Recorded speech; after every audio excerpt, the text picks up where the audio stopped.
Hello friends, welcome to being teacher. अब हम लोग पेपर 4 आज डिस्कस करेंगे और सारी क्लासेस मैराथन क्लासेस चलेंगी, मतलब लंबी लंबी क्लासेस होंगी, तो आपको उनको टाइम देना है। और अगर आप नहीं पढ़ रहे हैं तो इट्स योर फॉल्ट, क्योंकि आपको पता होना चाहिए, क्योंकि आपके सेकेंड ईयर के मार्क्स के अकॉर्डिंग ही फर्स्ट ईयर के मार्क्स बनेंगे। 100 क्वेश्चन आएंगे और 75 आपको करने होंगे उसमें से। बट आपको कम से कम 60, मतलब 65 प्लस मार्क्स लेके आने हैं, तब आपकी कुछ जाकर के मेरिट बन पाएगी और आपके 80+% मार्क्स आ सकेंगे। देखिए, पहले क्या होता था, रिटन एग्जाम्स होते थे। रिटन एग्जाम्स में क्या होता था कि मतलब लिखना पड़ता था, तो जिसकी स्पीड होती थी उसके मार्क्स अच्छे आ जाते थे, जिसकी स्पीड अच्छी नहीं होती थी उसके मार्क्स अच्छे नहीं आते थे। ठीक है, क्योंकि क्वेश्चंस लिख ही नहीं पाते थे जितना मतलब लॉन्ग क्वेश्चंस लिखना होता था। लेकिन अभी क्या है, अभी आपको एक चांस मिला है, जिसके मार्क्स वगैरह जो लगता है कि हम नहीं लिख पाते थे, आपको मौका मिला है कि आपको ऑब्जेक्टिव टाइप के क्वेश्चंस आ रहे हैं। सभी के लिए वही है, सभी के लिए नया है। कोई ज़रूरी नहीं है कि मतलब पहले से लोगों ने ऑब्जेक्टिव क्वेश्चन दिए, सभी के लिए नया है। ठीक है, तो आपको क्या करना है, आपको ढंग से पढ़ना है, मतलब ये नहीं, लापरवाही नहीं करनी है। ठीक है, 10 दिन की पढ़ाई बची है। ठीक है, आप इसके अगले दिन पेपर देने जाएंगे 11वें दिन, तो इसीलिए आपको बिल्कुल भी केयरलेस नहीं होना है।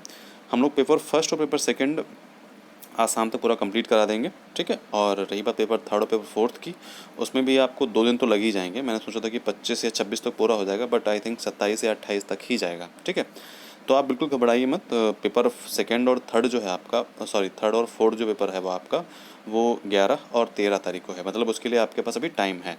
ठीक है, तो अभी आप पहले first and third second paper को आप कोशिश करिए कि उसको आप कंप्लीट करिए, पढ़ के एक बार रिवीजन करिए उसको दोबारा। ठीक है, रिवीजन भी हम कराएंगे, तो आप बिल्कुल परेशान मत होइए। अपनी पढ़ाई जो सब्जेक्टिव टाइप में जो क्वेश्चन हैं, सब्जेक्टिव जो आपकी बुक है, आप अपनी बुक से पढ़ते रहिए। बाकी आपको जो ऑब्जेक्टिव वगैरह हैं वहाँ यहाँ से आपको मिलते रहेंगे। तो चलिए स्टार्ट करते हैं। हमारा जो पहला क्वेश्चन है, जो हमारा चैप्टर है वो है निर्देशन एवं परामर्श की प्रविधियाँ, techniques of guidance and counselling. ठीक है, हमारे पेपर 4 का नाम क्या है? आप लोगों को देखिए, बहुत लोग होंगे जिनको नाम भी नहीं पता है। ठीक है, तो इसलिए कैरियर गाइडिंग एवं काउंसलिंग, कैरियर गाइडेंस एवं काउंसलिंग, ये क्या है, नाम है हमारा पेपर 4 का। ओके, तो हमारा पहला क्वेश्चन क्या है? पहला क्वेश्चन ये है कि व्यक्तिवृत्त अध्ययन विधि कहाँ प्रस्तुत की जाती है? तो यहाँ पे जो राइट आंसर हमारा है, ए और बी दोनों, व्यक्ति के व्यवहार के क्रमबद्ध वर्णन में और चिकित्सा विज्ञान में। नेक्स्ट है कि व्यक्तिवृत्त जो है अध्ययन विधि का गुण नहीं है, तो इसका चोरी करना गुण नहीं होगा, क्योंकि किसी भी जो है अध्ययन का या चोरी करना गुण हो ही नहीं सकता है। तो सिंपल सी बात, इसका आंसर जो है डी हो जाएगा। अपराधियों के अध्ययन में उपयुक्त होता है, संबंधित इकाई का सूक्ष्मता से अध्ययन होता है और वैध परिकल्पनाओं की रचना में उपयोगी होता है। थर्ड है कि किस विधि द्वारा अनेक सामाजिक बुराइयों जैसे भ्रष्टाचार, चोरी, बाजारी और जमाखोरी, औद्योगिक संकटों, सामाजिक तनाव तथा अपराधी व्यक्तियों का विश्लेषणात्मक अध्ययन संभव हो सकता है? तो ये किसके माध्यम से संभव हो सकता है? तो इसका राइट आंसर है ए, व्यक्तिवृत्त अध्ययन विधि के माध्यम से, जो कि हम ऊपर 2 क्वेश्चन कर चुके हैं। ठीक है, फिर है कि निम्न में से कौन वर्तमान समय में शिक्षा पद्धति का एक अभिन्न अंग है? कौन वर्तमान समय में शिक्षा पद्धति का एक अभिन्न अंग है? तो इसका राइट आंसर आपका हो जाएगा बी, संचित अभिलेख पत्र। अब संचित अभिलेख पत्र जो है क्या होता है, इसके हम आगे क्वेश्चंस और करेंगे। संचित अभिलेख पत्र में किसी ज्ञान के बारे में लंबी अवधि में एकत्रित की गई सूचना होती है। तो संचित अभिलेख पत्र क्या होगा कि किसी नॉलेज, किसी ज्ञान के बारे में लंबी अवधि में एकत्रित की गई सूचना होती है, मतलब लॉन्ग टाइम से जो हम किसी चीज़ को लेकर के, पर्टिकुलर चीज़ को लेकर के हम इन्फॉर्मेशन कलेक्ट कर रहे होते हैं, तो उसमें जो लिखी होती है उसी को हम संचित अभिलेख पत्र लिखते हैं। ठीक है, अभिलेख पत्र होता है। तो ये स्टेटमेंट किसका है? ये स्टेटमेंट है मुरे थॉमस का। ठीक है, ये स्टेटमेंट मुरे थॉमस का है। हमारा जो नेक्स्ट क्वेश्चन है कि संचित अभिलेख की विशेषता नहीं है। इसकी कौन सी विशेषता नहीं है? कि विश्वसनीयता, व्यापकता और सूचनाओं की वैधता, उपयुक्त सभी अवकाश। तो इसका राइट आंसर क्या है? डी, उपयुक्त सभी अवकाश। अब नेक्स्ट है कि संचित अभिलेख पत्र की सभी सूचनाएं कैसी होनी चाहिए? संचित अभिलेख पत्र की सभी सूचनाएं कैसी होनी चाहिए? इसका राइट आंसर है विश्वसनीय होनी चाहिए। ठीक है, तो इसकी विशेषता क्या हुई? विश्वसनीयता हुई, व्यापकता हुई और सूचनाओं की वैधता हुई, जबकि उपयुक्त सभी अवकाश जो है ये नहीं है।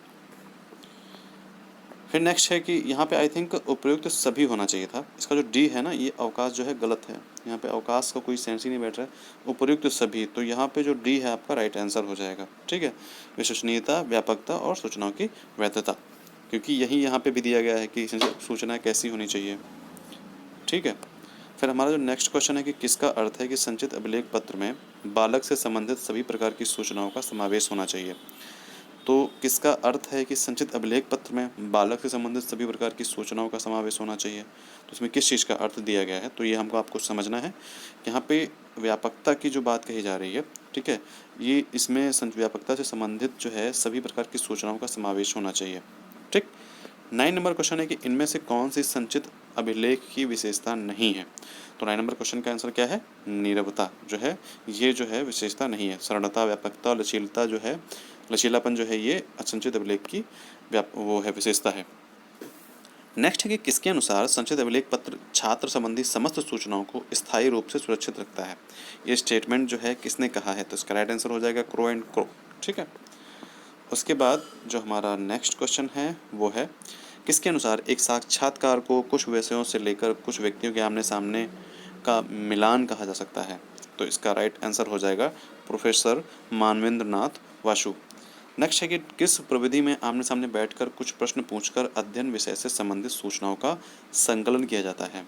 मतलब ऐसी कौन सी प्रविधि होती है जिसके आमने सामने बैठकर कुछ प्रश्न पूछकर अध्ययन विधि से संबंधित सूचनाओं का संकलन किया जाए, तो एक साक्षात्कार विधि ही होती है जिसके माध्यम से हम आमने सामने बैठते हैं और एक उस सामने वाले इंसान से चीज़ों को पूछते हैं। ठीक है।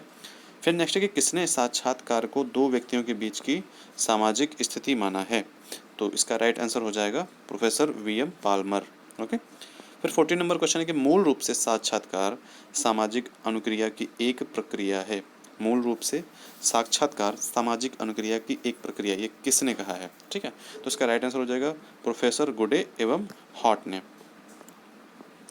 नेक्स्ट है कि साक्षात्कार प्रविधि की विशेषता नहीं है। तो इसकी क्या विशेषता नहीं है कि उक्त सभी नीरस वातावरण, जैसे कि दो या दो से अधिक व्यक्ति, तो ये साक्षात्कार की विशेषता है। आमने सामने का संबंध ये भी है, विशिष्ट उद्देश्य ये भी है, बट उक्त सभी नीरस वातावरण मतलब ये नहीं, यहाँ पे ये गलत हो जाता है।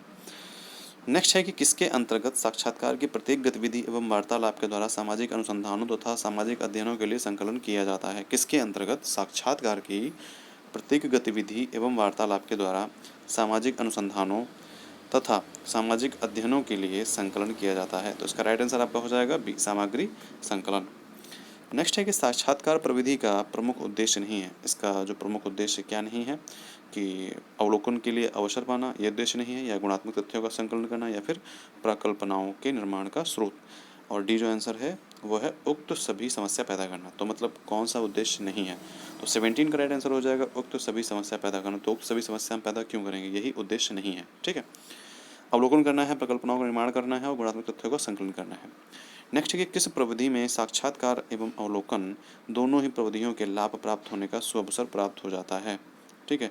ऐसा क्या होता है इसमें साक्षात्कार एवं अवलोकन दोनों ही प्रविधियों के लाभ प्राप्त होने का सुअवसर प्राप्त होता है। तो इसका राइट आंसर हो जाएगा ए, साक्षात्कार प्रविधि में साक्षात्कार और अवलोकन दोनों ही प्रविधियों के लाभ मिलते हैं।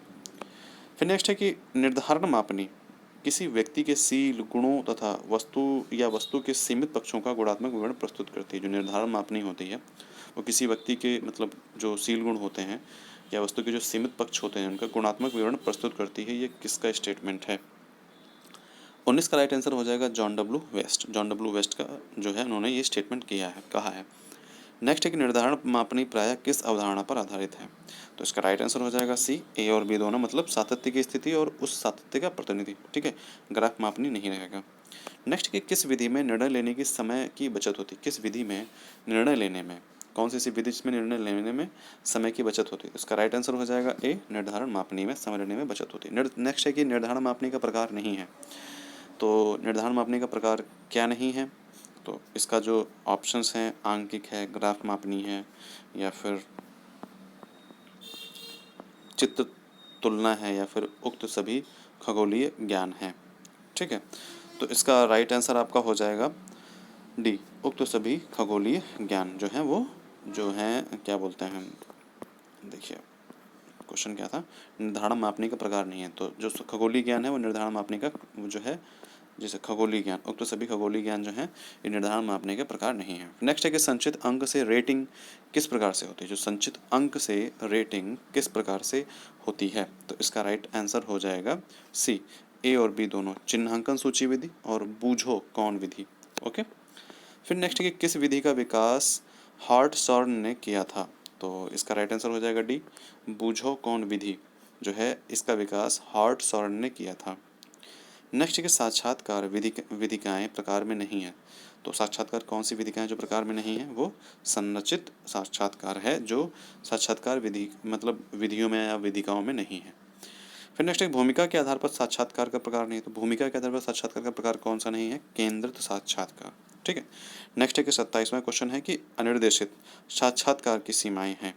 तो अनिर्देशित साक्षात्कार की सीमाएं क्या हो सकती हैं, सॉरी यहाँ पे जो 26 का क्वेश्चन हो जाएगा, आंसर यहाँ पे सी नहीं, यहाँ पे डी होगा। उक्त सभी समस्यात्मक सॉरी क्वेश्चंस का आंसर गलत हो गया आई थिंक।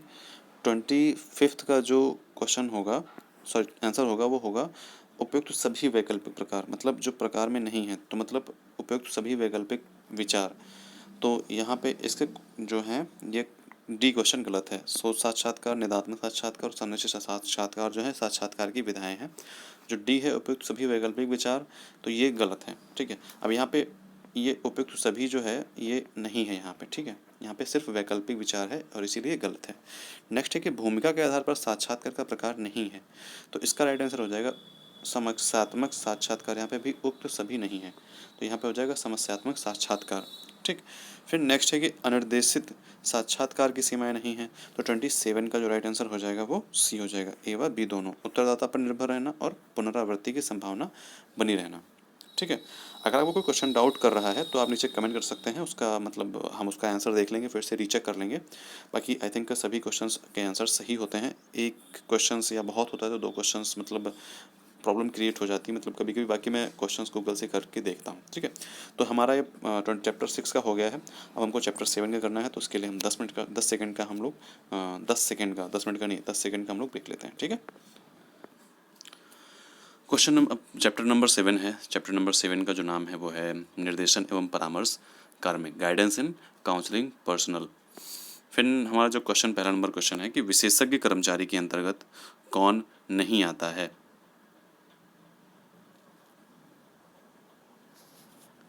विशेषज्ञ कर्मचारी के अंतर्गत कौन नहीं आता है। तो हमारा जो क्वेश्चन है वो हो जाएगा सॉरी ऑप्शन जो है ये हमारा राइट आंसर यहाँ पे हो जाएगा शिक्षा मंत्री जी जो हैं वो विशेषज्ञ कर्मचारी के अंतर्गत नहीं आते हैं। अब सामान्य कर्मचारी नहीं है, सामान्य कर्मचारी कौन नहीं है, तो इसका हम ऑप्शन देखते हैं। अभिभावक, माता पिता या वार्डन, सचिव, पुस्तकालय अध्यक्ष। तो नॉर्मल जो है सामान्य कर्मचारी कौन नहीं है, तो यहाँ पे जो आंसर है वो डी हो जाएगा। सचिव जो है सामान्य कर्मचारी नहीं है, क्योंकि ये सचिव हैं, सचिव कोई सामान्य कर्मचारी नहीं होते हैं। ठीक है, सेक्रेटरी जिसको बोलते हैं हम लोग। फिर नेक्स्ट है कि निम्नलिखित में से कौन निर्देशन कार्यक्रम को नेतृत्व प्रदान करता है। निम्नलिखित में से कौन निर्देशन कार्यक्रम को नेतृत्व प्रदान करता है। तो निर्देशन कार्यक्रम का नेतृत्व कौन प्रदान करता है, इसका राइट आंसर हो जाएगा प्रधानाचार्य। ठीक, प्रधानाचार्य अपना उत्तरदायित्व तो किसको सौंप सकता है, तो यहाँ पे राइट आंसर हो जाएगा आपका परामर्शदाता को।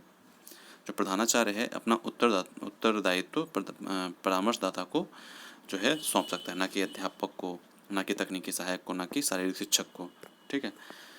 नेक्स्ट है कि विद्यालय के छात्रों के साथ सर्वाधिक संपर्क में आने वाला व्यक्ति कौन है, मतलब सबसे ज़्यादा संपर्क में विद्यालयों के छात्रों के साथ कौन आता है। तो सिंपल सी बात है, 5th का बी आंसर ही होगा, अध्यापक सबसे ज़्यादा संपर्क में आते हैं। ठीक है। नेक्स्ट है निर्देशन कार्यक्रम में किसकी भूमिका अत्यंत महत्वपूर्ण होती है। तो निर्देशन कार्यक्रम में किसकी भूमिका अत्यंत महत्वपूर्ण होती है, तो यहाँ पे इंपॉर्टेंट क्वेश्चन हो जाता है, क्योंकि निर्देशन कार्यक्रम में किसकी भूमिका की बात कही है, तो इसीलिए ये क्वेश्चन इंपॉर्टेंट है, ये इसको याद रखना है आपको। तो अध्यापक की जो भूमिका है वो महत्वपूर्ण हो जाती है। नेक्स्ट है कि अध्यापक की निर्देशन संबंधी भूमिका नहीं है। तो अध्यापक की निर्देशन संबंधी भूमिका कौन सी नहीं है, तो यहाँ पे आंसर सी हो जाएगा इसका राइट आंसर कि पाठ्य सहगामी क्रियाओं का आयोजन ना करना।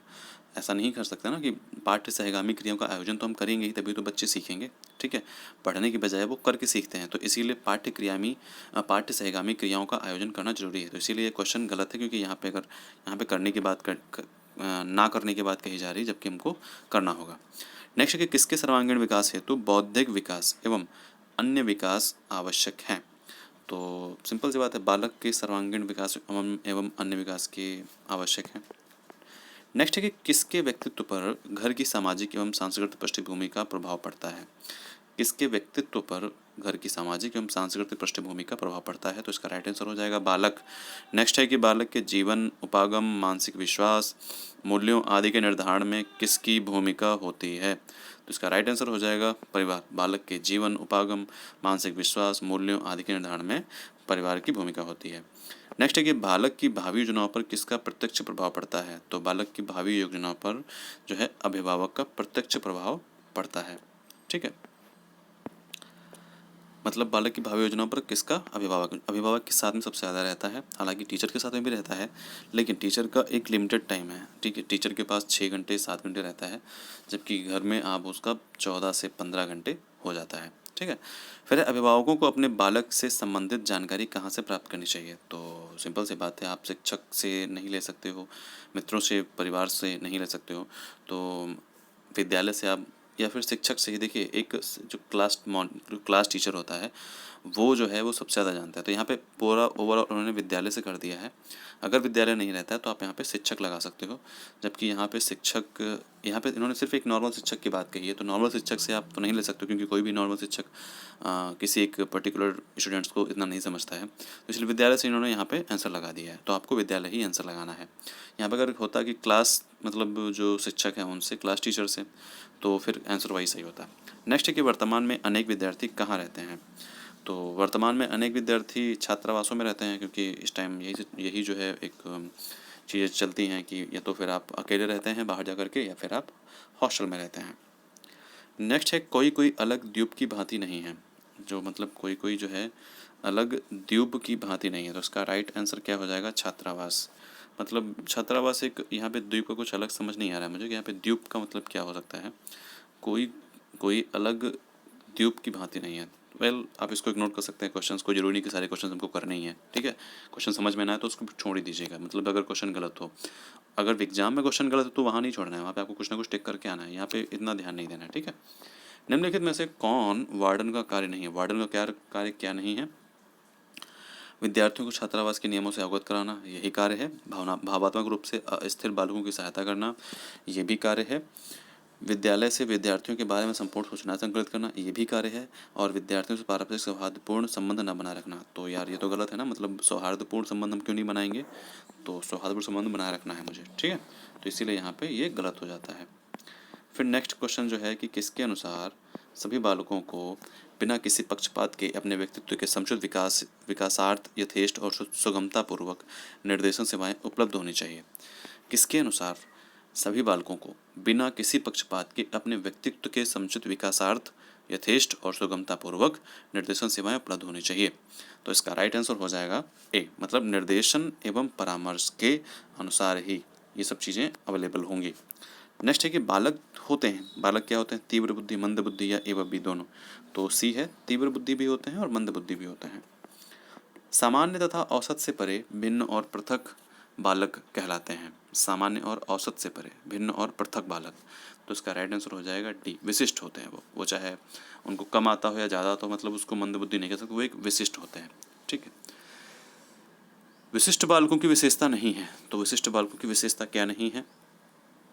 यहाँ पे जो ऑप्शंस हैं वो ये हैं, शारीरिक रूप से प्रायः अस्वस्थ तथा नाजुक होना, ये विशेषता है या नहीं है?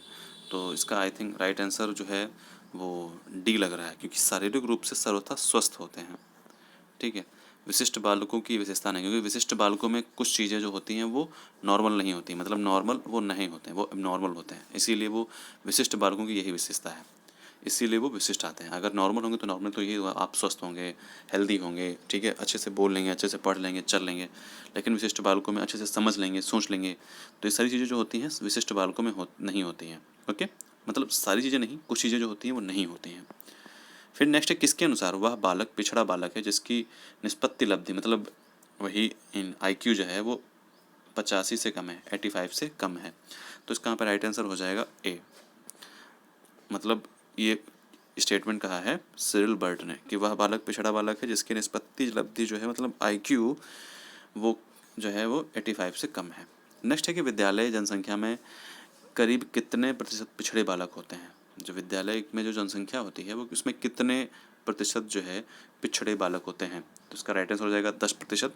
पिछड़ेपन का पता लगाने के लिए कौन सा उपाय काम में नहीं लाया जा सकता है? कौन सा उपाय काम में नहीं लाया जा सकता है? तो इसका राइट आंसर हो जाएगा सी, गत कक्षाओं के विद्यार्थी। मतलब आप पिछड़ेपन का आप ये उपाय नहीं लगा सकते हो कि मतलब पिछली कक्षाओं के विद्यार्थियों के अकॉर्डिंग। बुद्धि परीक्षण के परिणाम से, निष्पत्ति के परीक्षण के परिणाम से, अध्यापकों की समितियों से, मतलब इन तीनों से हम पता कर सकते हैं कि मतलब किसी बच्चे का जो है वो पिछड़ापन कितना है, मतलब उसको नॉलेज है, कितना नॉलेज है, कितना वीक है वो। ठीक है, ये सारी चीज़ें हम पता कर सकते हैं। 23 नंबर क्वेश्चन है कि विशिष्ट कक्षाओं के मंचालन के लिए किन बातों को ध्यान में नहीं रखना चाहिए? यहाँ पे क्वेश्चंस को ढंग से पढ़ना है। यहाँ पे देखिए अधिकतर क्वेश्चंस में नहीं नहीं आ रहा है, ठीक है, और आप रखना चाहिए सोच करके आपने लगा दिया जा करके, ठीक है, तो ऐसा नहीं करना है। तो यहाँ पे आपके सामने ऑप्शन है विशिष्ट कक्षाओं का आकार छोटा हो, एक कक्ष में कई प्रकार के बालक हों, कालांशों की अवधि बड़ी नहीं, कक्षाओं में अनुभवी तथा योग्य शिक्षक पढ़ाएं। ठीक है, तो इसका राइट आंसर हो जाएगा बी, मतलब एक कक्ष में कई प्रकार के बालक हों। तो एक कक्ष में कई प्रकार के बालक अगर होंगे तो संचालन नहीं हो सकेगा। ठीक है, तो इसीलिए एक कक्ष में संचालन के लिए एक ही प्रकार के बालकों का होना जरूरी। एक ही प्रकार के बालकों के मतलब क्या है? मतलब कि वो एक ही प्रकार के सब्जेक्ट पढ़ रहे हो। ये नहीं कि अब आप एक कक्षा में एक ऐसा स्टूडेंट है जिसका ज्योग्राफी पढ़ने का मन कर रहा है, जिसका हिस्ट्री पढ़ने का मन कर रहा है, मैथ पढ़ लगाने का, फिजिक्स पढ़ने का मन कर रहा है, और आप क्लास कराने आए हैं इकोनॉमिक की। ठीक है, तो ऐसी नहीं होनी चाहिए, और कुछ बच्चे इकोनॉमिक पढ़ने जा रहे हैं। तो ये सारी चीज़ें इसीलिए यहाँ पे कहा गया कि एक कक्ष में या एक कक्षा में कई प्रकार के बालक नहीं होने चाहिए। यहाँ पे होना मतलब चलिए गलत है। नेक्स्ट है कि किन बालकों के लिए लचीली, आकर्षक तथा क्रिया प्रधान पाठ्यक्रम विकसित किए जाने चाहिए, किए जाते हैं? तो इसके लिए होगा विशिष्ट बालक या तीव्र बुद्धि वाले बालक, या फिर ए और बी दोनों। तो इसका राइट आंसर हो जाएगा विशिष्ट बालक। ठीक है, क्योंकि उनको आसान लैंग्वेज में हमको समझाना पड़ता है। फिर नेक्स्ट है कि विशिष्ट शिक्षण विधि की विशेषता नहीं। तो विशिष्ट शिक्षण विधि की विशेषता क्या नहीं है? तो इसका राइट आंसर यहाँ पे हो जाएगा व्यवहारिक ज्ञान पर बल ना दें। ठीक है, बालक करके सीखें या सहायक सामग्री के प्रयोग पर बल दें। शिक्षण जो है मंद गति वाली होनी चाहिए, तभी चीज़ों को समझ में आएगा लोगों की, लेकिन व्यवहारिक ज्ञान पर बल ना दें, तो ये विशेषता नहीं है। हमको व्यवहारिक ज्ञान पर बल नहीं देना है। ठीक, नेक्स्ट है कि यहाँ पे बल ना दें का मतलब यहाँ पे देखो दो सेंस क्रिएट हो जाते हैं कि बल हमको नहीं देना है या फिर बल ना दें। यहाँ पे मतलब यहाँ पे बल देना होता था, यहाँ पे इसलिए ना लगा दिया तो इसलिए गलत हो गया।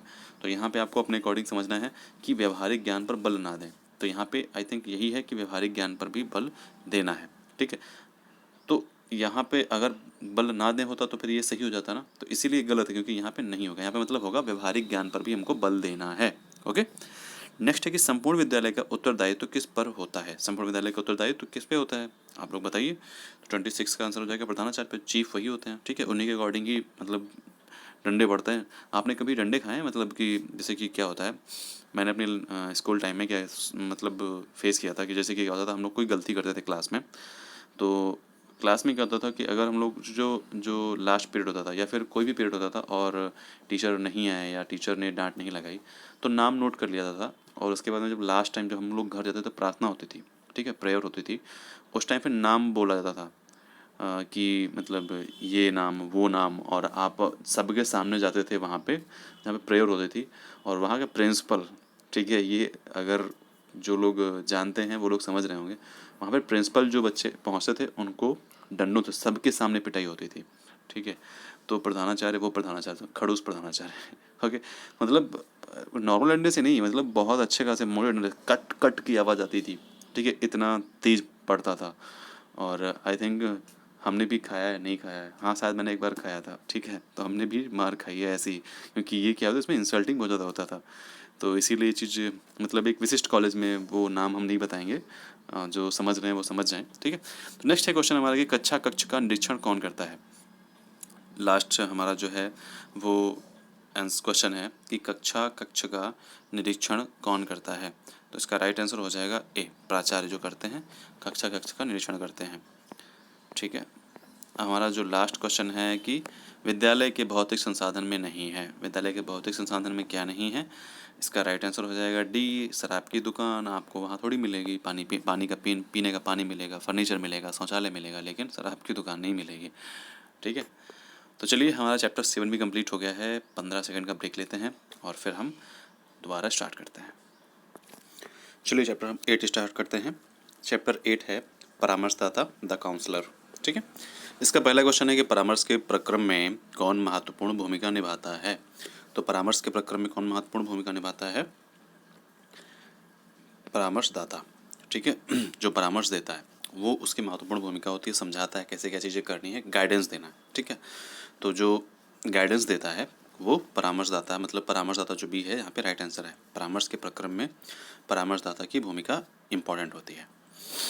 नेक्स्ट है कि परामर्श की सफलता बहुत अंशों तक परामर्शदाता के किस दृष्टिकोण पर निर्भर नहीं करती है। ठीक है, यहाँ पे क्वेश्चन है नहीं करती है, तो इसका राइट आंसर हो जाएगा डी कि चालाकी। अगर चालाकी कर रहा है तो वो मतलब वो अच्छा परामर्शदाता नहीं है। प्रतिभा होना चाहिए, ज्ञान होना चाहिए। ठीक है, उसके बाद में जो राइट आंसर है क्वेश्चन नंबर है कि परामर्शदाता की योग्यताओं को कितने भागों में विभक्त कर सकते हैं। तो यहाँ पे जो ऑप्शंस हैं वो हैं 4, 3, 7, 5। तो इसका राइट आंसर हो जाएगा 3। परामर्शदाता की योग्यताओं को हम 3 भागों में बांट सकते हैं। नेक्स्ट है इनमें से कौन परामर्शदाता की योग्यता का भाग नहीं है। तो इसमें कौन जो है परामर्श योग्यता नहीं, मतलब कौन सी योग्यता नहीं है। तो इसकी राइट आंसर जो है वो सी है, परिवार। मतलब ये परिवार होना जरूरी नहीं है काउंसलर के साथ में कि जो परामर्श जो काउंसलर है वो उसका परिवार हो, ऐसा कोई जरूरी नहीं है। किसको शिक्षा का अच्छा अनुभव होना चाहिए। तो शिक्षा का अनुभव वैसे तो परामर्शदाता को ही होना चाहिए, क्योंकि जब वो दूसरे को सलाह दे रहा है, काउंसलिंग कर रहा है, दूसरे को समझा रहा है, तो उसको ज़्यादा ज्ञान होना चाहिए ना। फिर नेक्स्ट है कि परामर्शदाता का प्रशिक्षण किसके अनुसार होना चाहिए, बुद्धि, कार्य, समय या जीवन के। तो इसका राइट आंसर हो जाएगा कार्य के अनुसार, क्योंकि उसका जो प्रशिक्षण है, जो कार्य चल रहा है, उसके अनुसार होना चाहिए। परामर्शदाता के गुणों, योग्यताओं, विशेषताओं का उल्लेख किसने किया है। तो परामर्शदाता के गुणों, जो गुण हैं और क्या है, योग्यता है और विशेषताओं का उल्लेख किसने किया है। तो इसका राइट आंसर यहाँ पे हो जाएगा सी, ए और बी दोनों, मतलब रॉयबर्न और लॉयल दोनों ने क्या किया है, जो परामर्शदाता है इनकी योग्यता, गुण और इनकी विशेषताओं का उल्लेख किया है। मतलब यहाँ पे ए बी भी हो सकता है, यहाँ पे सी राइट आंसर होगा, मतलब ए और बी जो है दोनों सही हैं। फिर नेक्स्ट है किसका मत है कि परामर्शदाता में अच्छी आधार बुद्धि, सहानुभूति, स्मृति, परीक्षण, कुशलता तथा सामान्य ज्ञान आदि गुणों का होना आवश्यक है। ये स्टेटमेंट किसका है। तो ये स्टेटमेंट है केलर का। ठीक है, केलर ने कहा है कि भाई परामर्शदाता जो है उनमें अच्छी बुद्धि होनी चाहिए, सहानुभूति, स्मृति, परीक्षण, कुशलता, सारी चीज़ें होनी चाहिए। नेक्स्ट है कि निम्नलिखित में से किसको यह अत्यंत आवश्यक है कि वह मानव व्यवहार के मूल सिद्धांतों में भली भांति परिचित हो। निम्नलिखित में से किसको यह अत्यंत आवश्यक है कि वह मानव व्यवहार के मूल सिद्धांतों में भली भांति परिचित हो।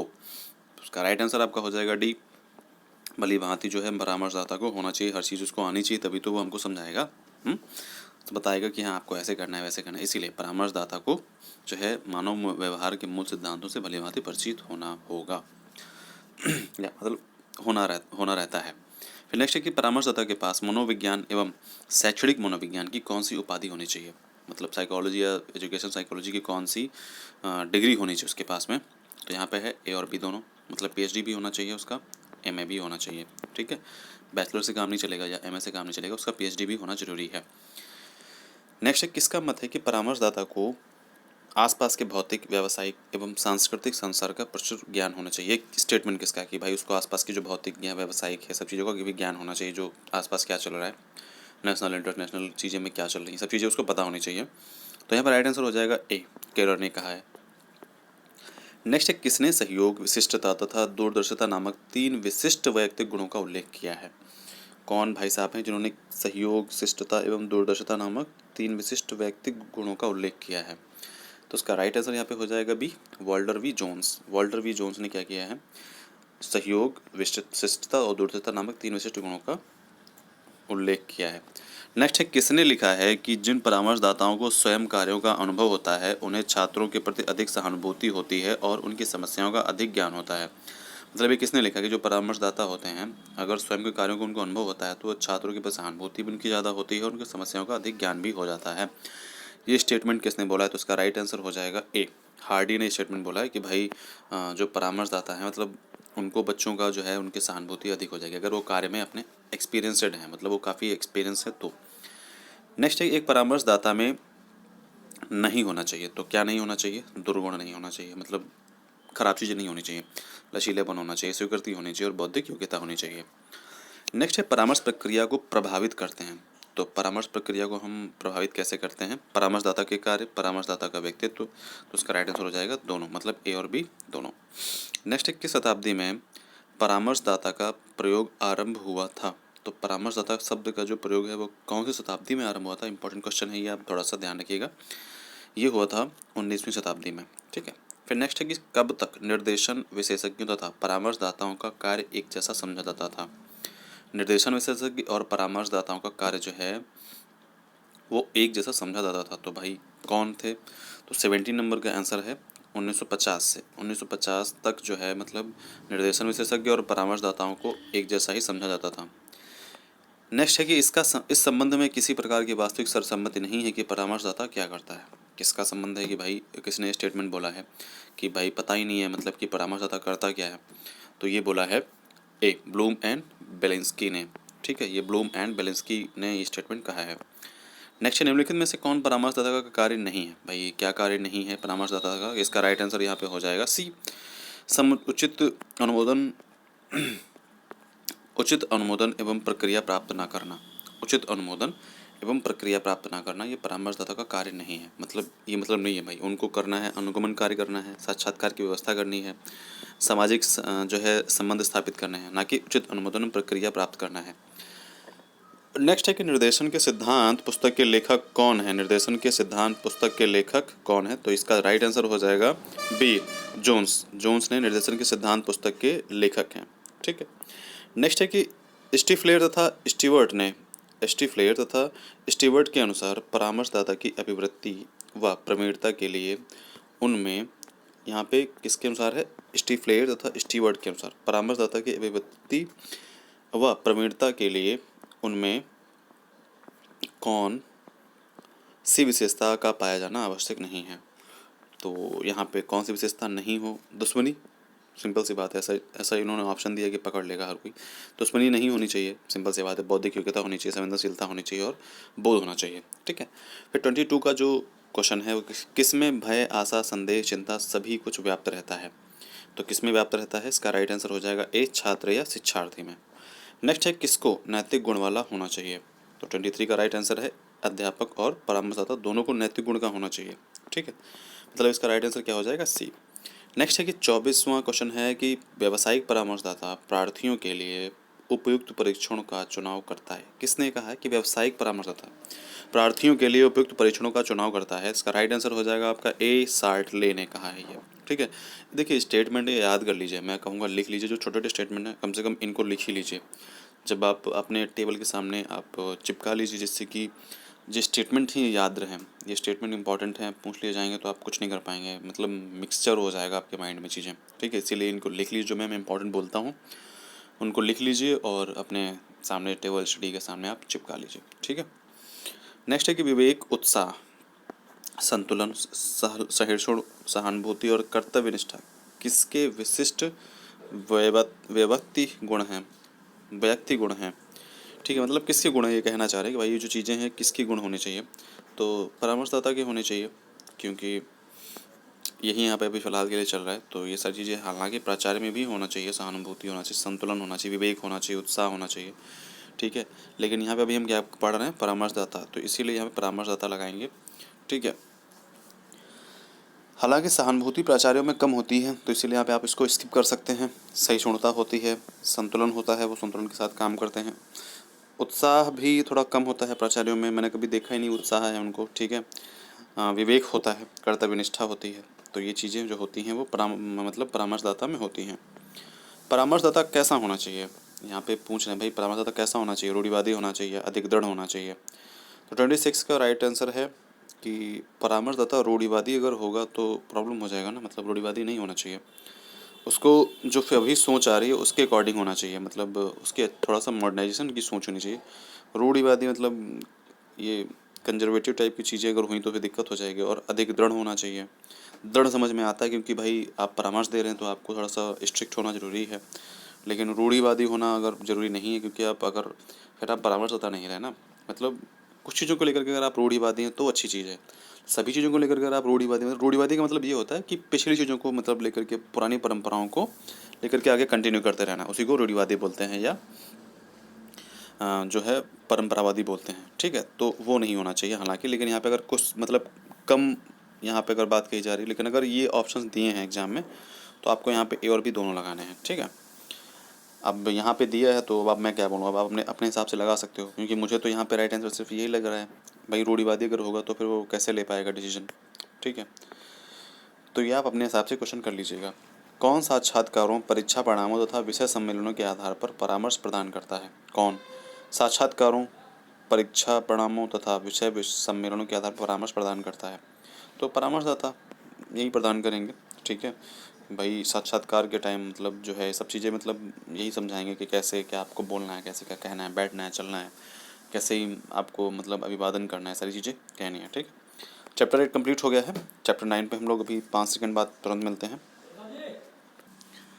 तो अब हम आते हैं चैप्टर 9 पे। चैप्टर 9 क्या है? विशिष्ट बालकों का निर्देशन एवं परामर्श, guidance and counselling for exceptional children.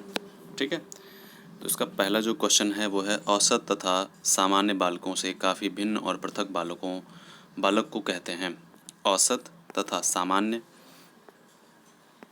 बालकों से काफ़ी भिन्न और पृथक बालक को कहते हैं विशिष्ट बालक। जैसा कि हमने पढ़ा था, औसत सामान्य लास्ट क्वेश्चन में, लास्ट पेपर में, लास्ट चैप्टर में क्वेश्चन था। ठीक है, नेक्स्ट है कि क्रुक्सेंक ने विशिष्ट बालकों में सामान्य बालकों से किस क्षेत्र में पृथकता वर्णित नहीं करी है? मतलब जो क्रुक्सेंक हैं, इन्होंने विशिष्ट बालकों में सामान्य बालकों से किस क्षेत्र में पृथकता वर्णित नहीं करी, कि मतलब इसमें ये समान ही रहते हैं, इसमें ये अलग अलग नहीं हैं। तो आर्थिक क्षेत्र में पृथकता जो है वर्णित नहीं किया, मतलब बीच में कहते हैं ये समान है, कि उसमें उसमें आर्थिक रूप से तो वो बालक अपने खुद थोड़ी अर्न कर रहे हैं, वो तो उनके पेरेंट्स अर्न कर रहे हैं। तो सिंपल सी बात है ना कि जो आर्थिक क्षेत्र की पृथकता है वो समान नहीं हो सकती है। शारीरिक हो सकती है, व्यक्तिगत हो सकती है, मानसिक हो सकती है, बट आर्थिक नहीं हो सकती, मतलब इकोनॉमिकल फाइनेंशियल जो कंडीशन है वो नहीं हो सकती है। फिर नेक्स्ट है कि किस श्रेणी के अंतर्गत दृष्टिकोण, श्रवण दोष, वाणी दोष तथा अन्य विशिष्ट शारीरिक दोषों से ग्रसित बालक आते हैं? तो किस श्रेणी के अंतर्गत आते हैं? शारीरिक रूप से विकलांग, असहाय बालक, ए और बी दोनों, या इनमें से कोई नहीं। तो इसका राइट आंसर हो जाएगा ए, शारीरिक रूप से विकलांग। नेक्स्ट है कि दृष्टिकोण से ग्रसित विद्यार्थियों की दृष्टि दोष से मतलब जो आँखों से जो विजन है, विजन से ग्रसित विद्यार्थियों की प्रभावित नहीं होती है शैक्षिक निष्पत्ति, समायोजन शक्ति, चिंतन शक्ति या व्यक्तित्व तथा रुचियाँ। तो कौन सी चीज़ प्रभावित नहीं होती हैं? चिंतन शक्ति प्रभावित नहीं होती हैं। ठीक है, देखो शैक्षिक निष्पत्ति प्रभावित हो सकती है, क्योंकि मतलब दिखाई नहीं देगा तो समझ से पढ़ेगा नहीं। व्यक्तित्व तथा रुचियाँ प्रभावित हो सकती हैं, दिखाएगा नहीं मतलब ढंग से दिखेगा नहीं, तो बहुत लोग उसको नहीं करते हैं। ठीक, लेकिन चिंतन शक्ति थोड़ी रुकेगी, वो तो माइंड से, वो तो सोच रहा है। ठीक है, उससे थोड़ी वो होगा, वो प्रभावित नहीं होती है।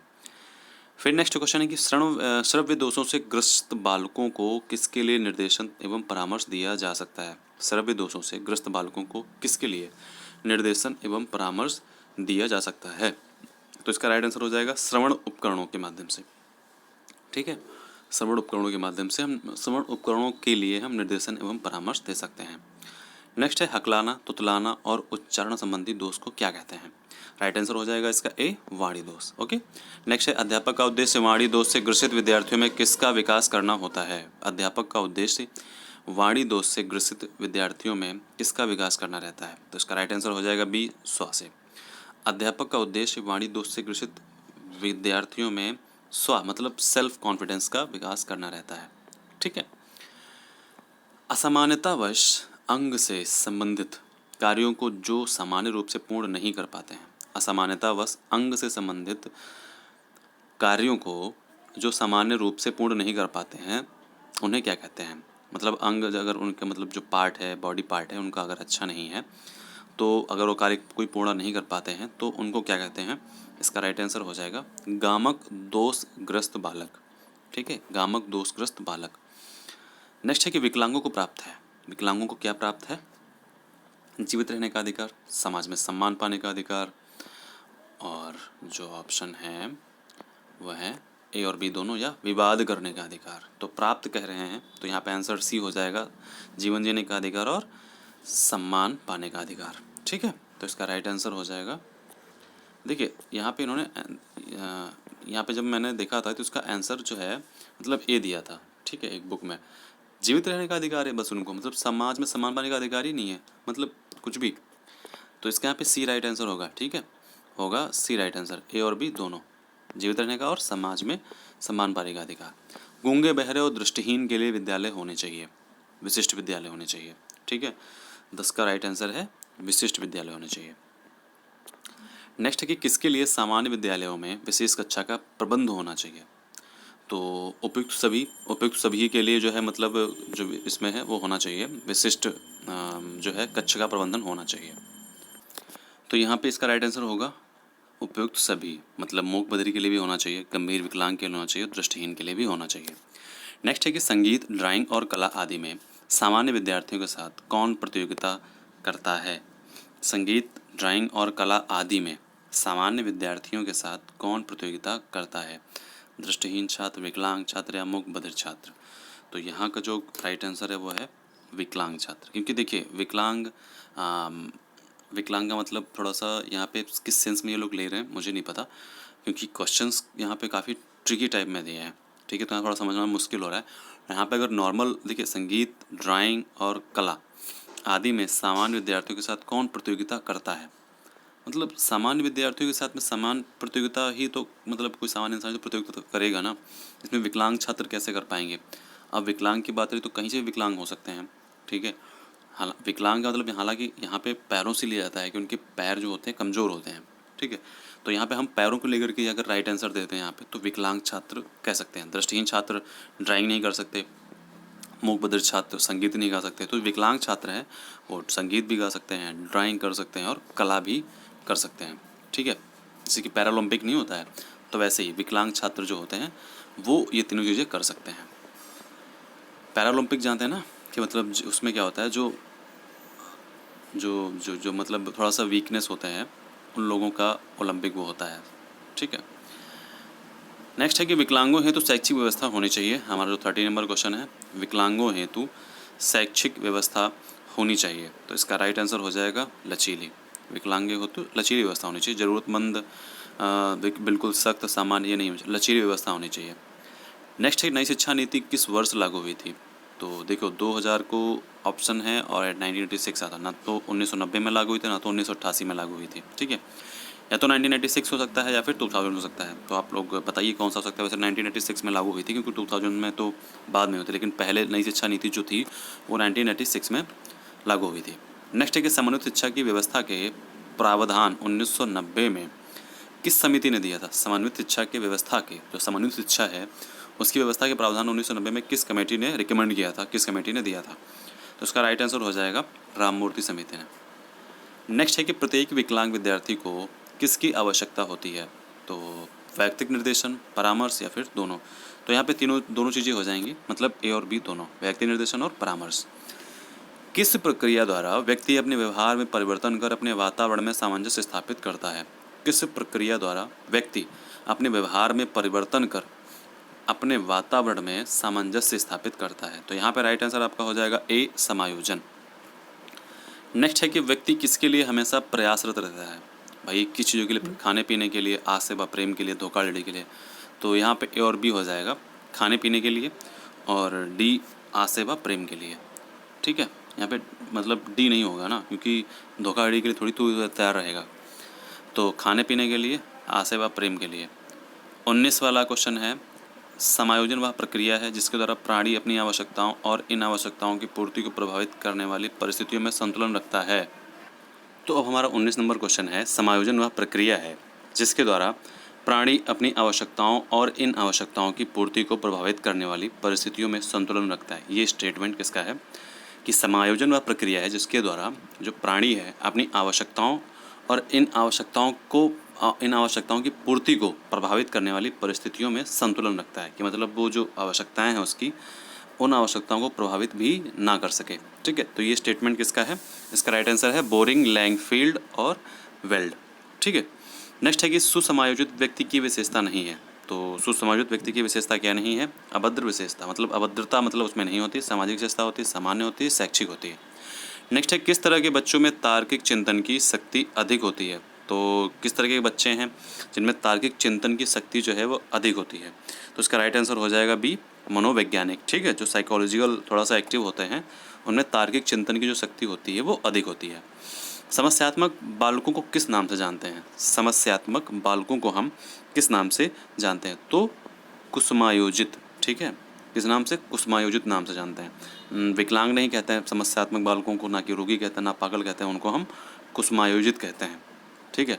नेक्स्ट है, कुसुमायोजित बालकों का असामान्य व्यवहार नहीं है। मतलब वो जो कुसुमायोजित बालक होते हैं, जो समस्यात्मक बालक होते हैं, उनका व्यवहार जो है असामान्य कौन सा नहीं है? तो इसका राइट आंसर हो जाएगा शिक्षा ग्रहण करना। मतलब ये असामान्य व्यवहार नहीं माना जाएगा। चोरी करना जो है ये असामान्य व्यवहार है। झूठ बोलना, बहानेबाजी करना, ये सारी चीज़ें जो हैं असामान्य व्यवहार में आती हैं।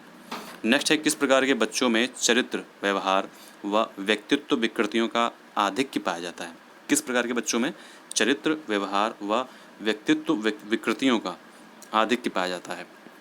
तो इसका राइट आंसर हो जाएगा, इसके ऑप्शन हैं समस्यात्मक, कुशाग्र, मंद और बधिर।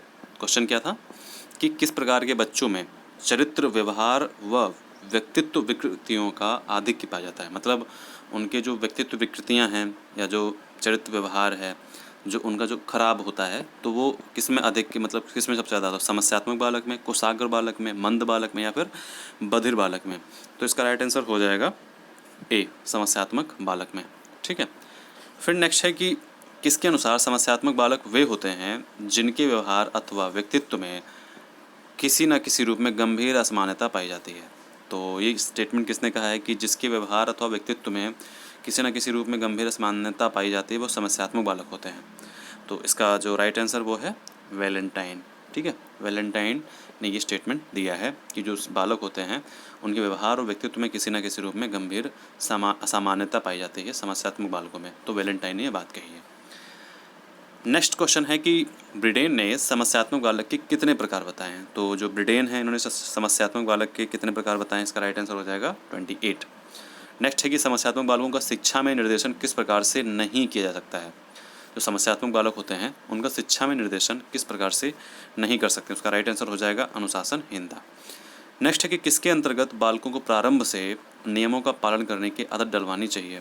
किसके अंतर्गत, मतलब बालकों को प्रारंभ से ही नियमों का पालन करवाने की आदत डलवानी चाहिए? तो इसका राइट आंसर हो जाएगा ए, सामान्य अनुशासन। ठीक है, सामान्य अनुशासन होता है जिसके अंतर्गत आप बालकों को आदत डलवाते हैं कि आप जो है जो नियम फॉलो करिए। जैसे कि घर के जो कुछ नियम होते हैं कि झूठ नहीं बोलना है, संस्कार जो होते हैं कि आप बड़ों को अभिवादन करो, सब जो चीज़ें दी जाती हैं ये सामान्य अनुशासन के तहत होती हैं। किस तरह के बालकों की बुद्धि लब्धि प्राय 130 से ऊपर होती है? मतलब 130 से ज़्यादा होती है। ठीक है, तो इसका राइट आंसर हो जाएगा 29 का राइट आंसर हो जाएगा बी, मतलब प्रतिभा संपन्न, जो काफ़ी मतलब प्रतिभा संपन्न होते हैं, काफ़ी उनके माइंड होता है, काफ़ी वो एक्टिव होते हैं, तो उनको हम क्या कहते हैं? बुद्धि लब्धि उनकी जो होती है वो 130 से ऊपर होती है। लास्ट क्वेश्चन है कि सुलेवान के अनुसार मंदित मना बालकों की विशेषता नहीं है। सुलेवान के अनुसार मंदित मना बालकों की विशेषता क्या नहीं है? इसका राइट आंसर है सी, उच्च मानसिक क्रियाओं के प्रयोग करने की क्षमता। मतलब जो मंदित मना, जो मतलब थोड़ा सा जो मंद बुद्धि के होते हैं उनकी क्या विशेषता नहीं है? तो मतलब यही है कि उच्च मानसिक क्रियाओं के प्रयोग करने की क्षमता। तो उनके उच्च मानसिक क्रियाओं के मतलब उनके दिमाग ज़्यादा नहीं होता है, तो वो उच्च मानसिक क्रियाओं का प्रयोग नहीं कर पाएंगे। यहाँ पे उन्होंने लिखा है करने की क्षमता, तो यहाँ पे नहीं होना चाहिए। ठीक है, तो चलिए ये गलत होता है। मौलिकता, सृजनात्मकता का अभाव, तो हाँ ये होता है। ध्यान एवं एकाग्रता का कम, ये भी होता है। स्वनिर्देशन की सीमित शक्ति, तो ये होता है मंदित मना बालकों की विशेषता नहीं। मतलब ये होती है। ठीक है, विशेषता क्या नहीं होती कि मतलब अच्छे से चीज़ों को कैच नहीं कर पाते हैं, उनकी कैप्चरिंग पावर जो वो है कम होती है। ठीक है, अब हमारा जो है चैप्टर 9 भी हो गया है, फिर चैप्टर 10, चैप्टर 11 एंड चैप्टर 12 भी करेंगे, तो हम उसके लिए 5 सेकंड का ब्रेक लेते हैं। तो अब हम आ गए हैं चैप्टर 10 पे, समूह गत्यात्मकता। ठीक है, ग्रुप डायनामिक्स। तो इसका जो पहला क्वेश्चन है वो है किसके द्वारा छात्रों को उनके विकास में सहायता प्रदान की जाती है? तो किसके द्वारा छात्रों को उनके विकास में सहायता प्रदान की जाती है? इसका राइट आंसर है निर्देशन के द्वारा हम छात्रों को उनके विकास में सहायता प्रदान करते हैं। ठीक, फिर एक सर दूसरा आंसर है, क्वेश्चन है वो है कि सामूहिक निर्देशन व्यक्ति के उत्तम विकास में सामूहिक अनुभवों में सहायता प्रदान करने एवं इच्छित उद्देश्यों की प्राप्ति हेतु चेतनापूर्ण प्रयत्न है। सामूहिक निर्देशन व्यक्ति के उत्तम विकास में सामूहिक अनुभवों में सहायता प्रदान करने एवं इच्छित उद्देश्यों की प्राप्ति हेतु चेतनापूर्ण प्रयत्न है। इन्होंने किसने ये बात कही है? तो इसका राइट आंसर हो जाएगा जैन वॉर्टस ने।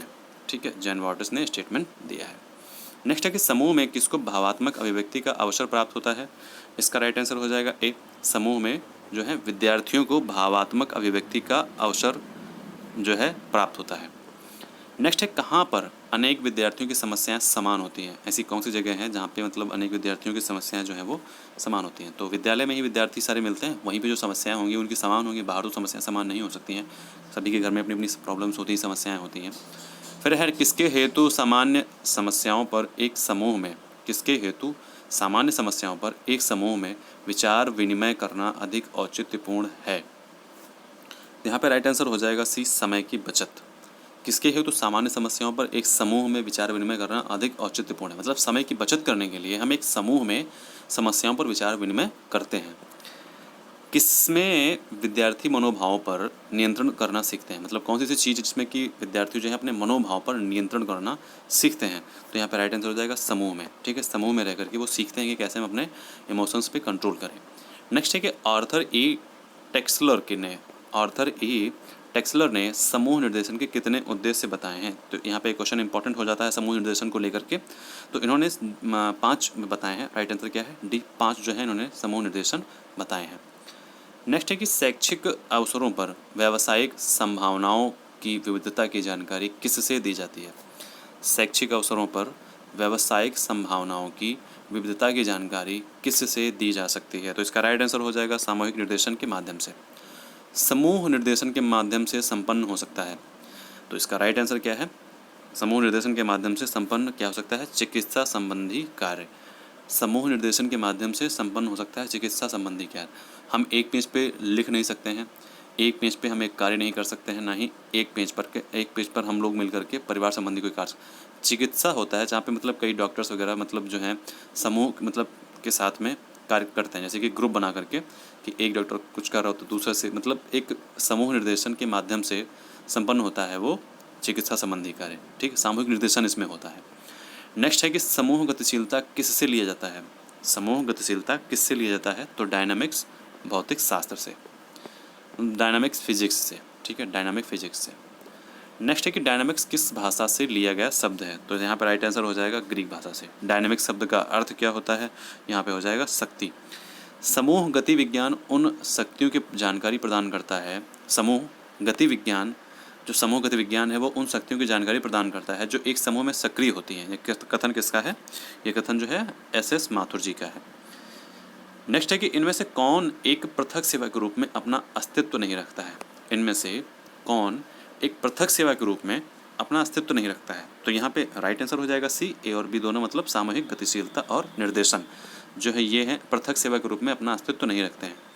फिर नेक्स्ट है कि सामूहिक गतिशीलता क्रियाओं की शक्ति बढ़ाने में क्या होती है? सामूहिक गतिशीलता क्रियाओं की शक्ति बढ़ाने में क्या होती है? तो इसका राइट आंसर यहाँ पे हो जाएगा ए, योग। जो सामूहिक गतिशीलता है वो योग मतलब उससे क्या होता है? योग के माध्यम से हम पहले देखो क्वेश्चन को समझते हैं कि सामूहिक गतिशीलता क्रियाओं की शक्ति बढ़ाने में क्या होती है।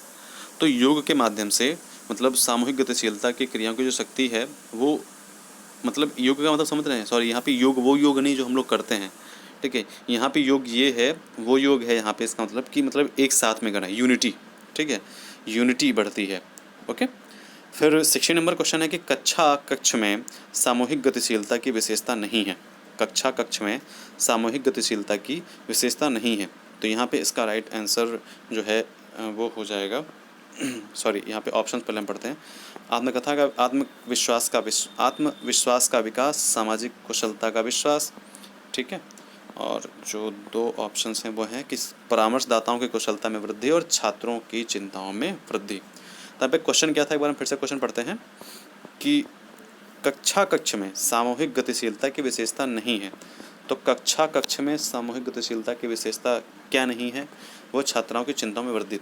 तो कोई भी मतलब जो गतिशीलता है कक्ष में जो ऐसी गतिशीलता ऐसी एक्टिविटीज़ नहीं होंगी जिससे कि छात्राओं की चिंताओं में वृद्धि हो सके। ठीक, हमारा 70 नंबर क्वेश्चन है कि सामूहिक परिस्थितियों में छात्रों को प्राप्त होते हैं। सामूहिक परिस्थितियों में छात्रों को प्राप्त होते हैं। तो क्या प्राप्त होते हैं? ए और बी दोनों, मतलब परस्पर मिलने जुलने, मौखिक विचार विमर्श करने, दोनों प्राप्त होते हैं। नेक्स्ट है कि किनकी आवश्यकताओं का ज्ञान परामर्शदाता को निर्देशन सेवा में सुधार करने की प्रेरणा एवं प्रोत्साहन देता है? किनकी आवश्यकताओं मतलब किसकी आवश्यकताओं का जो ज्ञान है वो परामर्शदाताओं को निर्देशन सेवा में सुधार करने की प्रेरणा एवं प्रोत्साहन देता है। तो इसका 18 नंबर क्वेश्चन का जो आंसर है वो एक हो जाएगा, छात्रों को लेकर के सारी चीज़ों को मतलब जो है इनके सुधार में, और मतलब इनकी चीज़ें जो छात्रों की चीज़ें हैं वो निर्देशन सेवा में सुधार करने का मतलब इनको प्रोत्साहन देता है, जो परामर्शदाता हैं उनको। ठीक है, समझ रहे हैं क्वेश्चन को? तो बस वही क्वेश्चन जो कहना चाह रहे हैं, जो समझ रहे हैं आप, वही क्वेश्चन भी कहना चाह रहा है। 19 नंबर क्वेश्चन है कि कहाँ छात्रों को अनेक सामूहिक अनुभव अर्जित करने का अवसर प्राप्त होता है? कहाँ छात्रों को अनेक सामूहिक अनुभव अर्जित करने का अवसर प्राप्त होता है? तो घर में, पड़ोस में, समूह में या परीक्षा में? तो इसका राइट आंसर हो जाएगा समूह में। ठीक है, जब आप समूह में होते हैं तभी तो आप किसी की जो एक्सपीरियंसेस हैं वो शेयर करता है, आप अपने एक्सपीरियंसेस शेयर करते हैं, आप उनसे कुछ सीखते हैं, वो आपसे कुछ सीखता है, तो ये सारी चीज़ें होती हैं। ठीक है, नेक्स्ट है कि छात्रों की अनेक समस्याएं समूह में किसके द्वारा स्पष्ट हो जाती हैं? तो यहाँ पे ऑप्शन है वार्तालाप एवं विचार विमर्श, आपसी कानाफूसी, समस्या पर वार्तालाप, परामर्शदाता। तो छात्रों की अनेक समस्याएं समूह में किसके द्वारा स्पष्ट हो जाती हैं? तो इसका राइट आंसर हो गया यहाँ पे वार्तालाप एवं विचार विमर्श के द्वारा जो हम छात्रों की समस्याओं को टैकल कर सकते हैं, उनकी समस्याओं को सॉल्व कर सकते हैं। ठीक है, नेक्स्ट है कि विद्यार्थियों की रुचियों की अभिव्यक्ति व क्षमताओं की पूर्ति का श्रेष्ठ माध्यम है। विद्यार्थियों की रुचियों की अभिव्यक्ति व क्षमताओं की पूर्ति का श्रेष्ठ माध्यम क्या है? तो यहाँ पे राइट आंसर हो जाएगा क्लब। यहाँ पे आप एक क्लब, जो विद्यार्थियों के क्लब होता है, उसमें आप श्रेष्ठ माध्यम है मतलब उनकी रुचियाँ और अभिव्यक्ति और क्षमताओं की पूर्ति का, मतलब उनकी अभिव्यक्तियाँ समझ सकते हैं, उनकी जो रुचियाँ हैं वो समझ सकते हैं। ठीक है, एक स्टूडेंट क्लब होता है उसके माध्यम से। फिर नेक्स्ट कि किन कार्यक्रमों का उद्देश्य विद्यालयी वातावरण व कार्यप्रणाली से अवगत कराना है? कौन से मतलब वर्क होते हैं, प्रोग्राम होते हैं जिनका उद्देश्य विद्यालयी वातावरण व कार्यप्रणाली से अवगत कराना है? तो इसका राइट आंसर है बी, मतलब अनुस्थापन क्षेत्र। देखिए, क्षेत्र भ्रमण नहीं हो सकता है, न जीविका सम्मेलन हो सकता है, ना ही केस सम्मेलन। यहाँ पे राइट आंसर क्या है? अनुस्थापन सत्र। ठीक है, उसके बाद होता है जीविका सम्मेलन की वार्ता कितने घंटे होती है? तो इसका राइट आंसर क्या होगा? 1 घंटे या 2 घंटे। ठीक है, इससे ज़्यादा नहीं हो सकती। जीविका सम्मेलन की वार्ता 1 या 2 घंटे होती है। नेक्स्ट है कि सामूहिक परामर्श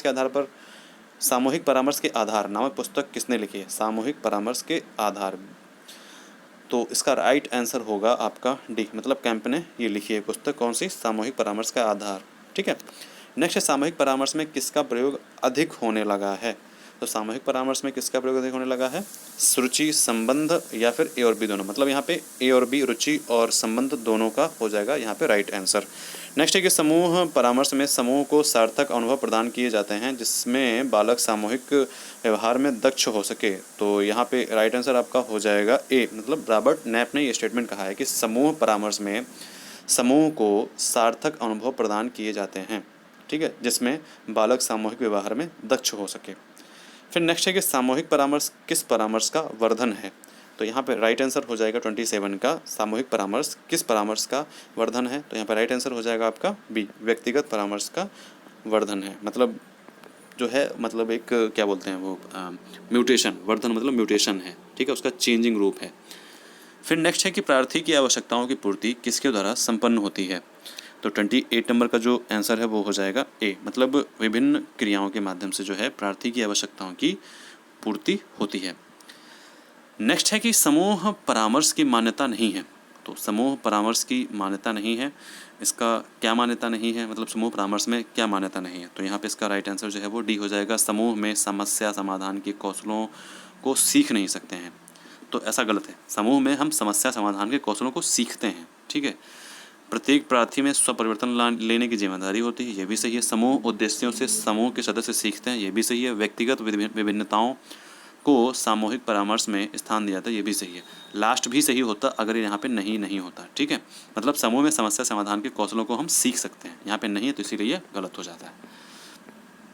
उसके बाद जो हमारा 30 नंबर क्वेश्चन है कि समूह परामर्श का महत्व किस रूप में नहीं है? तो समूह परामर्श का जो महत्व है वो किस रूप में नहीं? अपने विचारों व भावनाओं में तारतम्य स्थापित करने में।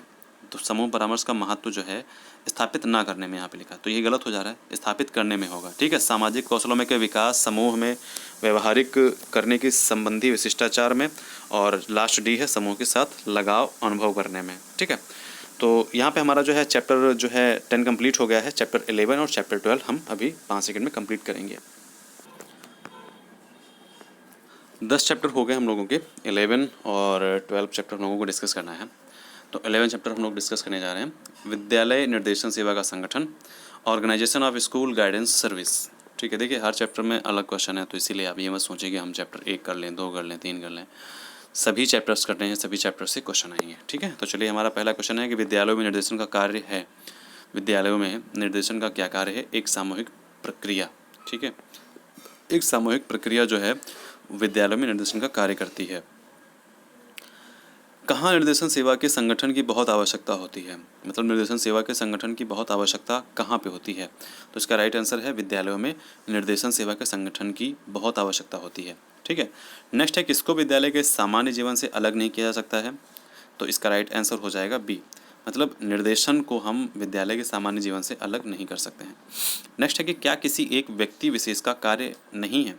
क्या किसी एक व्यक्ति विशेष का कार्य नहीं है?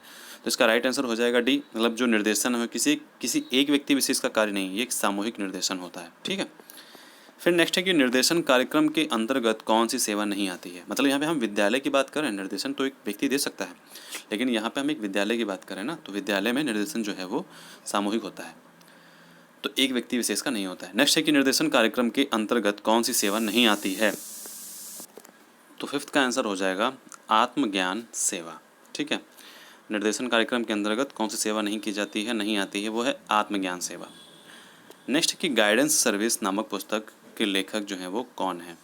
तो गाइडेंस सर्विस नामक पुस्तक के जो लेखक हैं वो कौन है? ऑप्शन है हम्फ्री एवं Traxler, Crow, Hardy and Jones, Foul and Keller. तो सिक्स्थ का आंसर हो जाएगा ए, मतलब Humphrey and Traxler. Okay, next है कि विद्यालय निर्देशन सेवा संगठन में कितनी आधारभूत बातों का उल्लेख किया गया है? विद्यालय निर्देशन सेवा संगठन में कितनी आधारभूत बातों का उल्लेख किया गया है? तो इसका राइट आंसर हो जाएगा सी, 7 बातों का उल्लेख किया गया है। नेक्स्ट है कि निर्देशन सेवा में लगे किन व्यक्तियों को निश्चित कार्य सौंपे जाने चाहिए? निर्देशन सेवा में लगे किन व्यक्तियों को, कौन से व्यक्तियों को निश्चित कार्य सौंपे जाने चाहिए? ठीक है, तो इसका राइट आंसर हो जाएगा कर्मचारियों को। नेक्स्ट है कर्मचारियों का कार्य होता है, राइट आंसर हो जाएगा ए और बी दोनों, अंशकालिक और पूर्णकालिक। नेक्स्ट है विद्यालय निर्देशन सेवा का संगठन होता है, तो विद्यालय निर्देशन सेवा का संगठन होता है जटिल, सरल, विवादास्पद और एकल। तो इसका राइट आंसर हो जाएगा सरल होता है। नेक्स्ट है कि सामान्यतः विद्यालय निर्देशन सेवा संगठन के कितने प्रारूप पाए जाते हैं? इसका राइट आंसर है 3, जो है विद्यालय निर्देशन सेवा संगठन के 3 प्रारूप पाए जाते हैं। नेक्स्ट है कि रेखा संगठन एवं कर्मचारी संगठन में प्रबंध की दृष्टि से नियंत्रण किसके हाथों में होता है? अब ये रेखा संगठन तो नहीं यहाँ पे हो सकता है, मतलब रेखा का कोई मतलब एक वही नहीं बन रहा है, तो आई थिंक यहाँ पे जो है विद्यालय संगठन या कर्मचारी संगठन या फिर विद्यार्थी संगठन हो सकता है। तो यहाँ पे एक क्वेश्चन का थोड़ा सा यहाँ पे मिसप्रिंट हुआ है।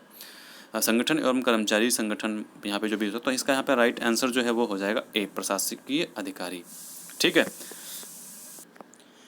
किस संगठन में सामान्य कर्मचारी एवं प्रशासनिक कर्मचारी दोनों आते हैं? तो इसका राइट आंसर हो जाएगा बी, रेखा संगठन में। ठीक है, अब यहाँ पे रेखा संगठन का मतलब हो सकता है REKHA, तो हो सकता है इसका कुछ फुल फॉर्म हो, तो यहाँ पे इसीलिए रेखा संगठन, तो इसीलिए रेखा संगठन याद रखना है आपको। अगर आपको कहीं आता है तो ये मान के चलिए कि हाँ, इसमें सामान्य और प्रशासनिक कर्मचारी दोनों आते हैं। ठीक है, मतलब यहाँ पे सी राइट आंसर हो जाएगा।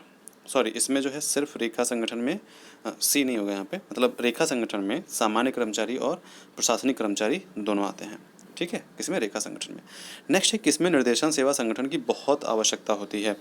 तो इसका 40 नंबर का आंसर है बी, विद्यालय में निर्देशन सेवा संगठन की बहुत आवश्यकता होती है। किसका महत्वपूर्ण उद्देश्य छात्रों का सर्वांगीण विकास करना है? तो शिक्षा का, व्यवहार का, नैतिकता का या विचार का? किसका महत्वपूर्ण उद्देश्य छात्रों का सर्वांगीण विकास करना है? तो इसका राइट आंसर हो जाएगा शिक्षा का।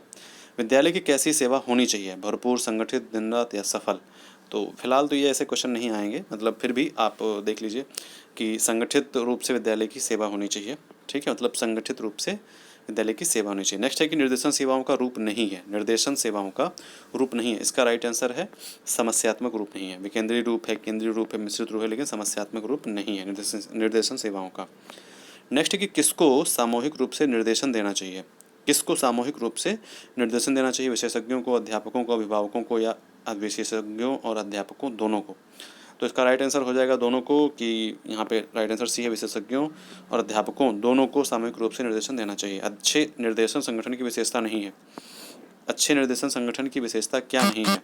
यहाँ पे व्यक्ति की सराहना, परीक्षणों का प्रयोग, प्रशिक्षित कार्यकर्ताओं का चयन, समस्त कर्मचारियों का एकल दायित्व। मतलब अच्छे निर्देशन संगठन की विशेषता क्या नहीं है? तो इसका राइट आंसर हो जाएगा कि समस्त कर्मचारियों का एकल दायित्व। मतलब अगर निर्देशन संगठन है, अगर आपका एक संगठन है तो उस पर एकल दायित्व थोड़ी हो सकता है, तो इसीलिए यहाँ पे जो ऑप्शन है वो गलत है।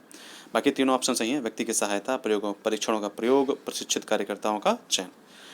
नेक्स्ट है क्वेश्चन हमारा कि एक सफल निर्देशन संगठन के लिए किसको अपना पूर्ण सहयोग और योगदान देना चाहिए? एक सफल निर्देशन संगठन के लिए किसको अपना पूर्ण सहयोग और योगदान देना चाहिए? तो इसका राइट आंसर हो जाएगा 20 का ए, अध्यापक। ठीक है। नेक्स्ट है कि निर्देशन कार्यकर्ताओं और परामर्शदाताओं में हमेशा क्या विद्यमान रहना चाहिए? निर्देशन कार्यकर्ताओं और परामर्शदाताओं में हमेशा क्या विद्यमान रहना चाहिए? इसका राइट आंसर हो जाएगा ए, सेवा भाव। ठीक है, सेवा भाव जो है ये विद्यमान रहना चाहिए। नेक्स्ट है कि निर्देशन सेवाओं के सफल संगठन के लिए किन बातों का ध्यान नहीं रखा जाना चाहिए? मतलब कौन सी ऐसी चीज़ें जिनको इग्नोर करनी चाहिए? ठीक है, सफल संगठन के लिए किन बातों का ध्यान हमें नहीं रखा जाना चाहिए? निर्देशन या उद्देश्यों का निश्चय, ठीक है, या फिर विभिन्न स्तरों पर संपर्क, या परिवार की नियुक्ति। तो इसका राइट आंसर हो जाएगा परिवार की नियुक्ति। ठीक है।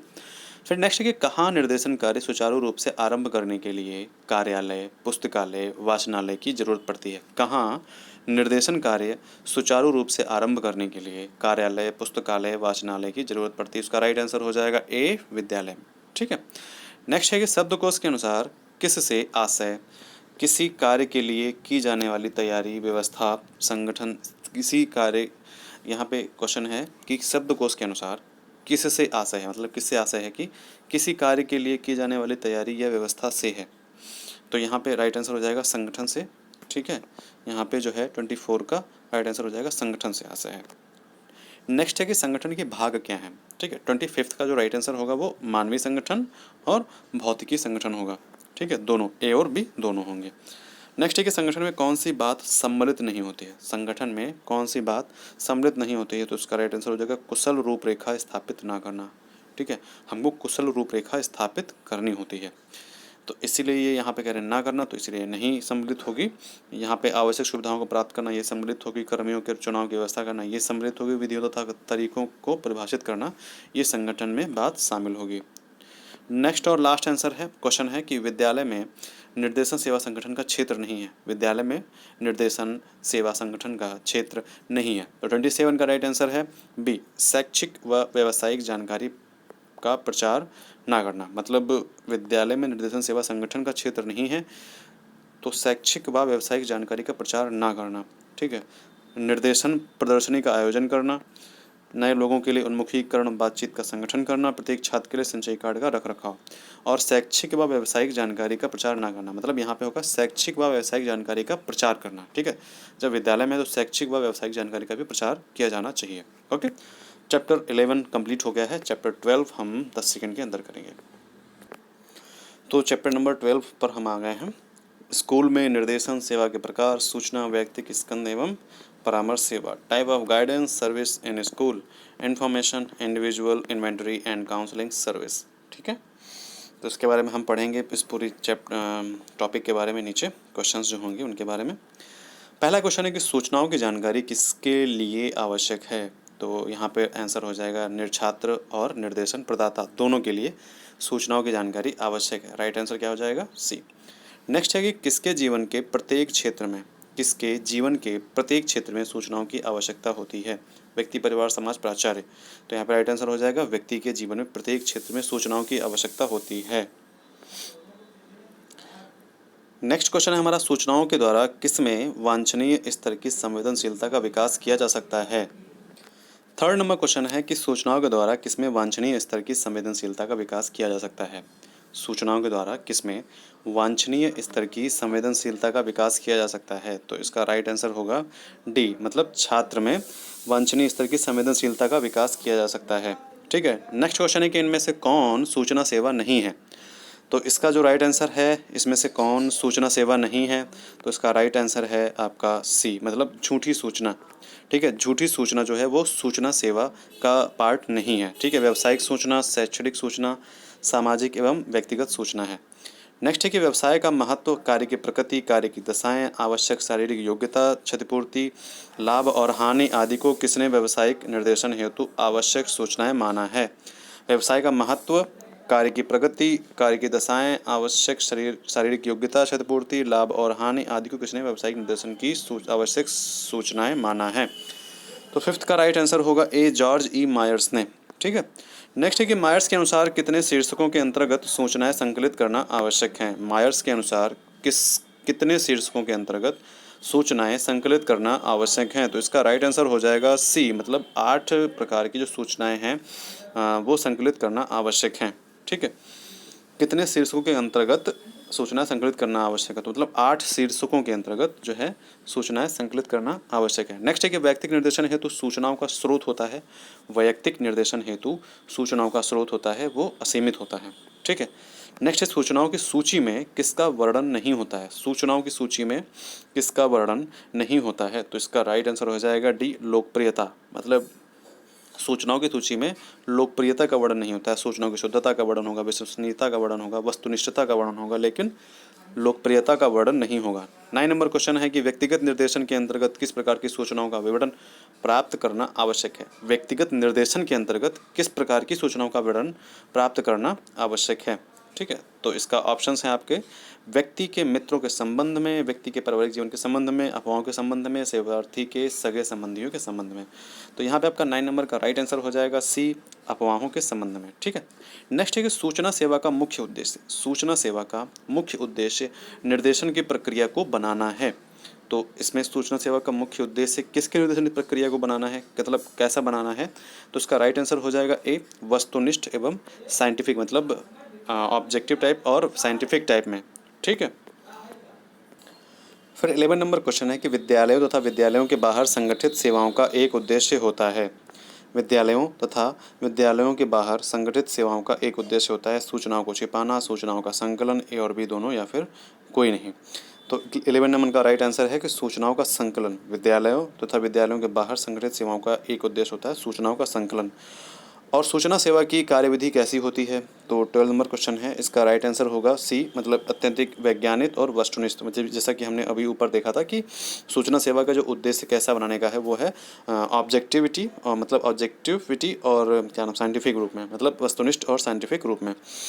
थर्ड है कि 13 नंबर है कि इनमें से कौन सूचना सेवा का चरण नहीं है? 30 नंबर का जो आंसर है वो है बदलाव करना। सूचना सेवा का चरण नहीं है बदलाव करना। ठीक है, सूचना प्रदर्शन, सूचना का संकलन, सूचना संकलन का मूल्यांकन, लेकिन उसमें बदलाव करना नहीं है। ठीक है, ये चरण नहीं है। नेक्स्ट है कि किस सूचना चरण में शैक्षिक एवं व्यावसायिक संस्थाओं से संपर्क कायम रखा जाता है? किस सूचना चरण में, ठीक है, किस इन्फॉर्मेशन स्टेप में शैक्षिक एवं व्यावसायिक संस्थाओं से संपर्क कायम रखा जाता है? तो इसका राइट आंसर हो जाएगा बी, सूचना का संकलन। सूचना के संकलन में हम शैक्षिक एवं व्यावसायिक संस्थाओं से संपर्क कायम रखते हैं।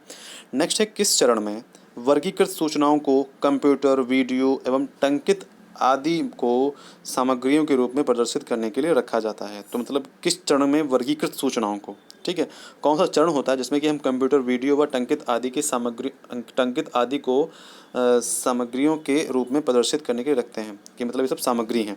तो कौन से चरण में हम रखते हैं? तो 15 का आंसर हो जाएगा द्वितीय चरण में हम इनको सामग्री के रूप में रखते हैं, वर्गीकृत सूचनाओं को। ठीक है, नेक्स्ट है कि किसमें आधुनिक टेक्नोलॉजी के प्रयोग द्वारा सूचनाओं को छात्रों तथा निर्देशन प्रदाताओं तक पहुंचने की व्यवस्था की जाती है?